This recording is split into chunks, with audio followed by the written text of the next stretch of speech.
คำนับดินแดนอันสวยสดงดงามอุดมและหังมีของประเทศชาติที่แสนหักแต่ยอดอูลงฮอดลีผีขอคำนับบรรดาท้องถิ่นที่หักแพงสนิทสนมเส้นเวียงจันทน์พงสาลีหลวงน้ำทาอุดมไซหลวงพระบางไซยบุรีหัวพันเชียงขวางคำมวนสวรรณเขตสารวันจำปาสักอัตตปือซึ่งในตลอดระยะเกือบครึ่งศตวรรษที่ผ่านมาภายใต้คันธุงนำพาอันสง่าราศีของพรรคประชาชนปฏิวัติลาวบรรดาท้องถิ่นเหล่านั้นได้เป็นจิตหนึ่งใจเดียวกันสู้รบญาติเอาชัยชนะอันยิ่งใหญ่และครบถ้วนบริบูรณ์มาได้คือปัจจุบัน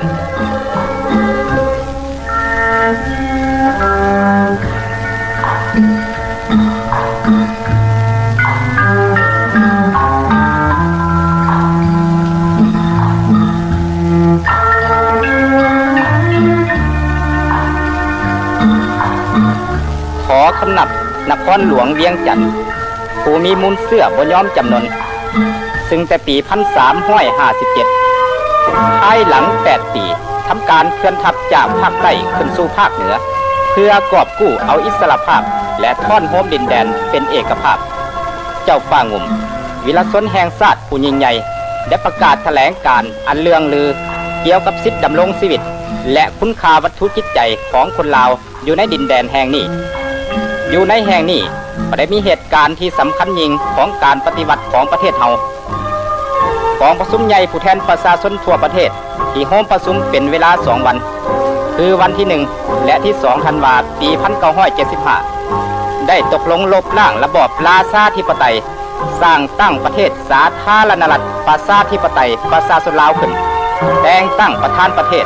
และสร้างตั้งรัฐบาลใหม่กำหนดธงชาติเพลงชาติและภาษาต้นต่อเพื่อใช้ในเอกสารทางการต่างๆของรัฐตั้งแต่นั้นมาวันที่2ธันวาก็กลายเป็นวันชาติ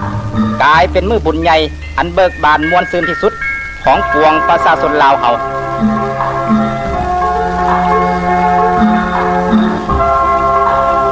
เนื่องในโอกาสวันบุญมโหฬารของชาติเฮาบรรดาทูตานุทูตก็ได้เข้าเยี่ยมคำนับและอวยพรท่านสุภาณวงศ์ประธานประเทศและประธานสภาประชาชนสูงสุดแห่งสาธารณรัฐประชาธิปไตยประชาชนลาวคือเวียดนามกัมพูชีโซเวียต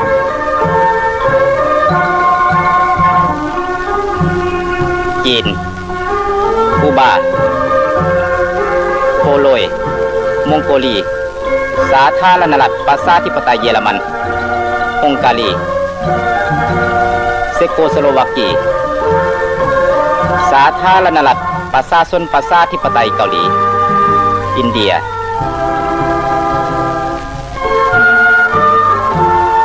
พม่าบรรดาท่านทูตานุทูตได้ให้ความอวยพรอันอบอุ่นแก่ประเทศสาธารณรัฐประชาธิปไตยประชาชนลาวมีอายุครบรอบ1 ปีสรรเสริญน้ำใจต่อสู้อันองอาจกล้าหาญของประชาชนเฮาและได้กล่าวถึงน้ำใจบริสุทธิ์ของมวลมนุษย์ผู้ก้าวหน้าที่จะสืบต่อสนับสนุนและซอยเหลือการปฏิวัติลาว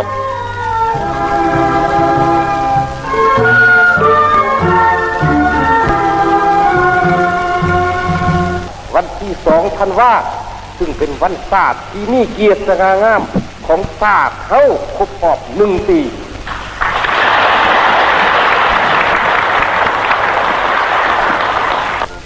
พวกเขาหมดทุกคน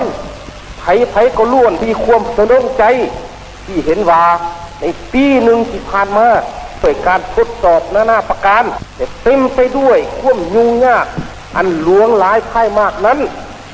รัฐประชาธิปไตยประชาชนรัฐทำอิฐในประวัติศาสตร์พันปีของชาติเฮาได้ยืนอยู่อย่างมั่นคงและพ่วงสืบต่อเสริมขยายลักษณะดีเลิศของระบอบใหม่อันเป็นระบอบการเมืองที่ก้าวหน้าของมวลมนุษย์ในยุคสมัยอันสง่างามทุกมือนี้ของสุนทรพจน์ท ท่านนายกรัฐมนตรีได้เรียกห้องว่าประกอบส่วนทางด้านกำลังคนกำลังทรัพย์ ให้หลายกว่าเก่าเขาในภารกิจของครอบครัวใหญ่บรรดาชนชาติลาวเฮาห่วงต้นทั่วกองทัพจงสามัคคีกันก้าวขึ้นด้วยความขยันหาวหันสร้างสาธารณรัฐประชาธิปไตยประชาชนลาวประเทศชาติที่แสนหักของพวกเฮาให้ทั้งนี้เข้มแข็งและวัฒนาถาวร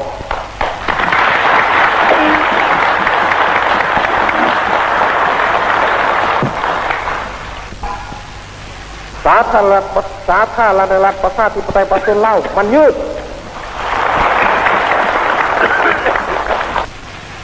พักประชา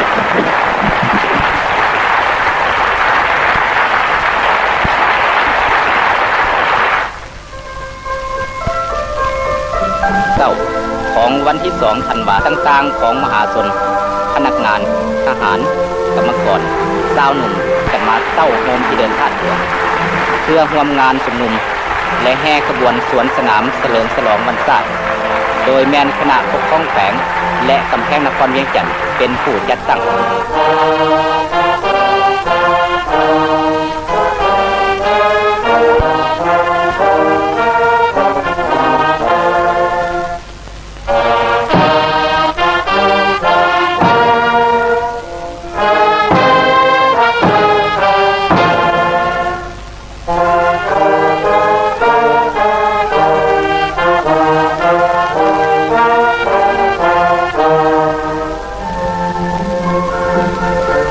ท่านเผ่าพิมพจันทร์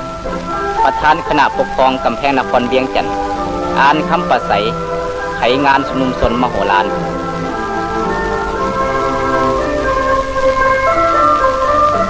ท่านหมื่นสมวิจิตร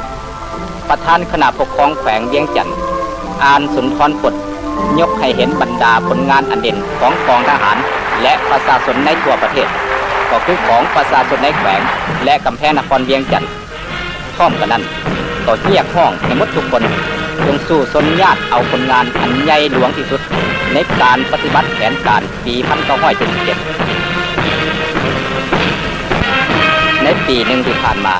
เคียงคู่กับการปลุกระดมคนฝ่ายประชาธิปไตยในหมู่ประชาชนบรรดาชนชาติอย่างกว้างและลึกซึ้งภายใต้การนำพาโดยกงเด็ดขาดและหอบด้านของพรรคเฮากำลังประกอบอาวุธเพิ่งประชาชนเฮาได้เติบใหญ่เข้มแข็งและขยายตัวอย่างบ่หยุดยั้งกลายเป็นเครื่องมืออันแหลมคมของพรรคในระยะการปฏิวัติสังคมนิยมมาฮอดปัจจุบันประชาชนเฮาได้มีกองทหารราบกองทหารอากาศกองทหารหุ่มเกราะมีบรรดากรมกองทหารปืนใหญ่และต่างๆที่เข้มแข็งและองอาจกล้าหาญ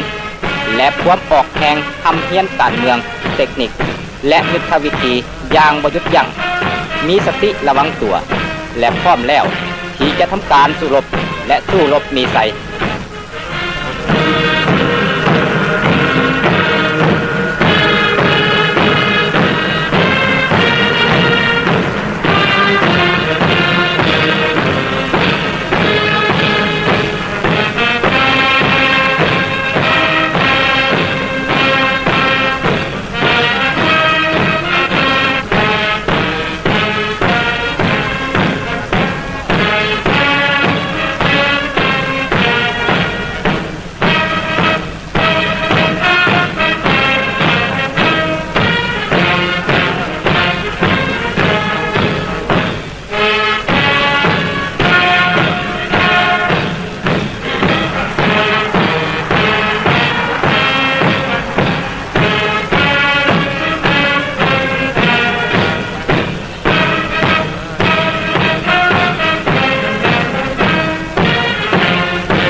และประชาชนเฮา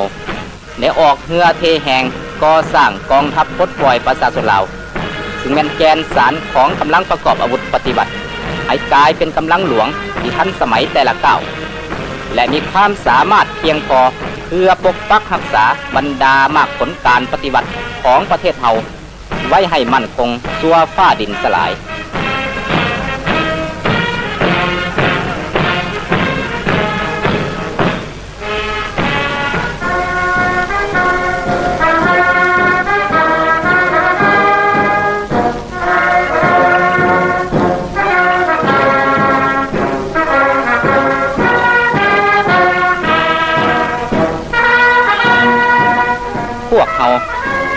สมเสยสรรเสริญ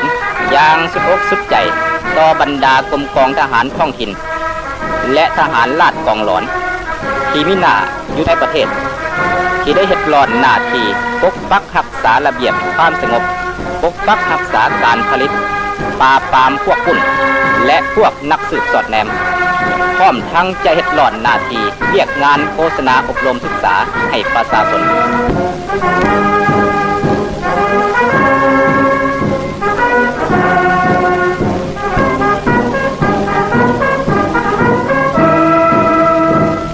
แผนกการเดินอากาศฝ่ายพลเรือนได้รับการซ่อมแปลง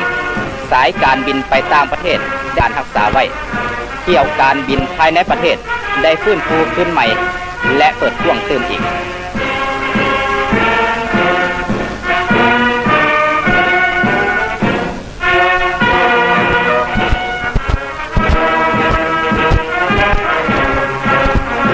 ปฏิบัติทางเอาการขยายกสิกรรมและการป่าไม้เป็นพื้นฐานเพื่อก่อสร้างอุตสาหกรรมเป็นแต่ละก้าวในปีที่ผ่านมาปวงประชาชนเฮาได้แข่งขันกันออกแข่งงานทำการผลิตได้ซอกเก็บแรงวัตถุดิบและเครื่องอะไหล่เปลี่ยนแผนอันหลวงหลายเพื่อนำเข้าในการผลิตได้สืบต่อดำเนินการผลิตสินค้าหลายประเภทเพื่อใส่สอยภายในประเทศและขายออกต่างประเทศในแนวรบจราจรแจกจ่ายสินค้าเอาได้โอนเอาพื้นฐานวิสาหกิจต่างๆของพวกนายทุนจำหน่ายอาชญาสิทธิ์ขุนศึกมาเป็นของรัฐห้านค้ารัฐพาณิชย์59แห่งและห้านค้ารวมหมู่138แห่งได้รับการสร้างตั้งขึ้นใหม่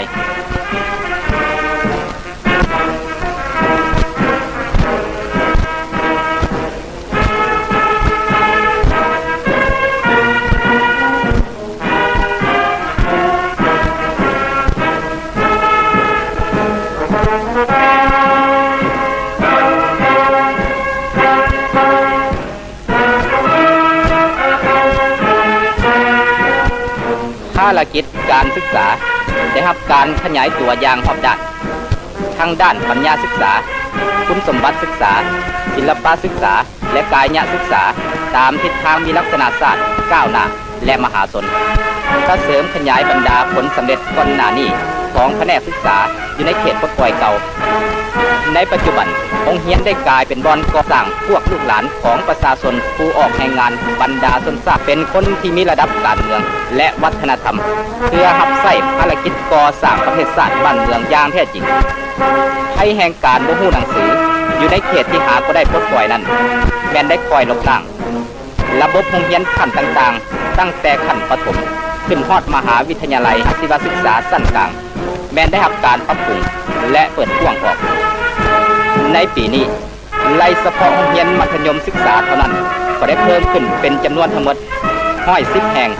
ทันแถวครูก็ได้เพิ่มขึ้นคิดเฉลี่ยแล้วนักเรียน20คนแม้นมีครูสอนคนหนึ่ง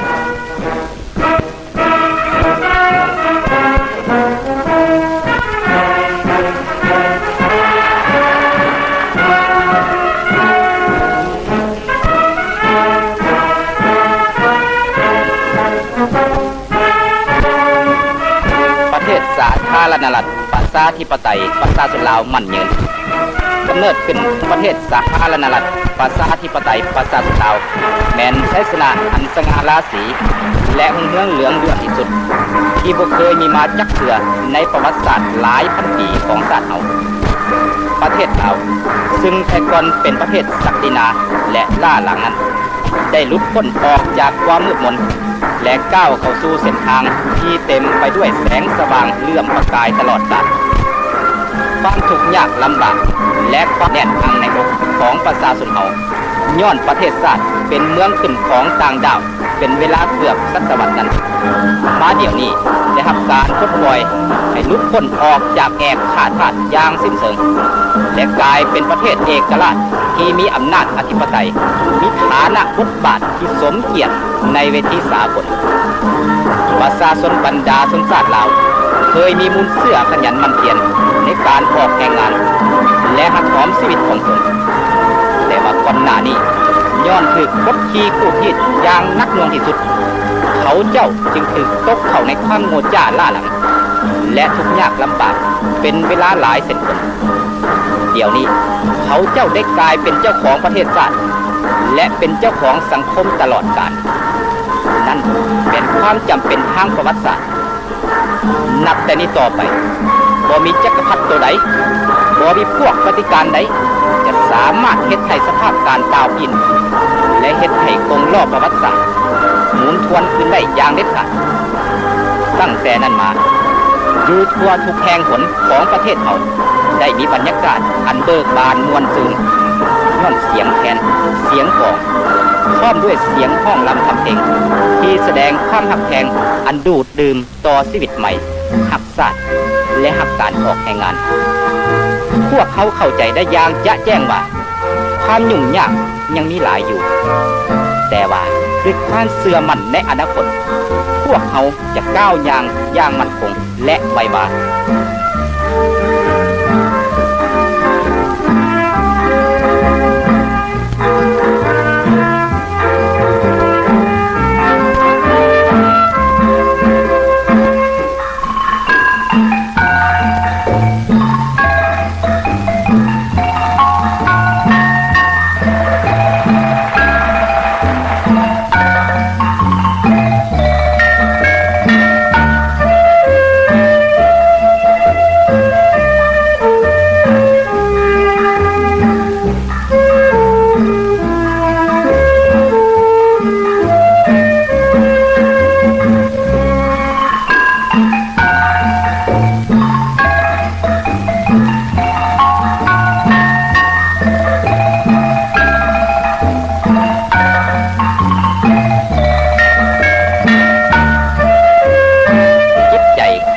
วันที่2 ธันวา